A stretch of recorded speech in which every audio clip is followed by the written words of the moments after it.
ചരിത്രം ചില മനുഷ്യരെ ഓർക്കും, പക്ഷെ ചില മനുഷ്യരുടെ പേരിലാണ് ചരിത്രം എഴുതപ്പെടുന്നത്. എഡ്സൺ അരന്റസ് ഡോ നാസമെന്റോ.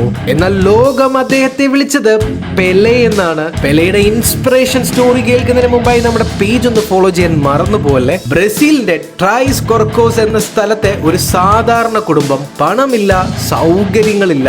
അച്ഛൻ ഡോൺ ഡിനോ പെലെയെ ഫുട്ബോൾ മാത്രമല്ല പഠിപ്പിച്ചത്, സ്വപ്നത്തെ കൈവിടാതിരിക്കാനും പഠിപ്പിച്ചു. ആ സ്വപ്നം പിന്നെ ഒരു രാജ്യത്തിന്റെ അഭിമാനമായി മാറി. 15-ാം വയസ്സിൽ സാന്റോസ്, 17-ാം വയസ്സിൽ വേൾഡ് കപ്പ് ചാമ്പ്യൻ, പിന്നെ വീണ്ടും 3 വേൾഡ് കപ്പ്. പക്ഷെ അദ്ദേഹത്തിന്റെ മഹത്വം ആ 3 ട്രോഫികളല്ല. അദ്ദേഹം കളിക്കാൻ ഇറങ്ങിയാൽ സ്റ്റേഡിയം മാത്രമല്ല കാത്തിരുന്നത്, ഈ ലോകം തന്നെ കാത്തിരുന്നു. പെലെയുടെ സ്വാധീനം ഫുട്ബോളിനേക്കാൾ വലുതായിരുന്നു. അദ്ദേഹം കളിക്കുന്ന മത്സരത്തിനായി യുദ്ധം നടന്ന പ്രദേശങ്ങൾ പോലും സമാധാനത്തിന്റെ കഥകൾ ജനിച്ചു. അത് ശരിക്കും പെലെ അടിച്ച ഗോളുകളുടെ ശക്തിയല്ല, ഒരു മനുഷ്യന്റെ സ്വാധീനത്തിന്റെ ശക്തിയായിരുന്നു. ഇന്ന് 2002 ശേഷം വേൾഡ് കപ്പിൽ എന്ന് പറഞ്ഞ് ബ്രസീലിനെ എല്ലാവരും ട്രോൾ ചെയ്യുന്നു. പക്ഷെ ഒരു രാജ്യത്തിന്റെ മഹത്വം അവസാന റിസൾട്ട് കൊണ്ട് അളക്കില്ല, അവർ ലോകത്തിന് നൽകിയ പാരമ്പര്യം കൊണ്ടാണ്. അതുകൊണ്ടാണ് ബ്രസീൽ ഇന്നും ബ്രസീലായിരിക്കുന്നത്.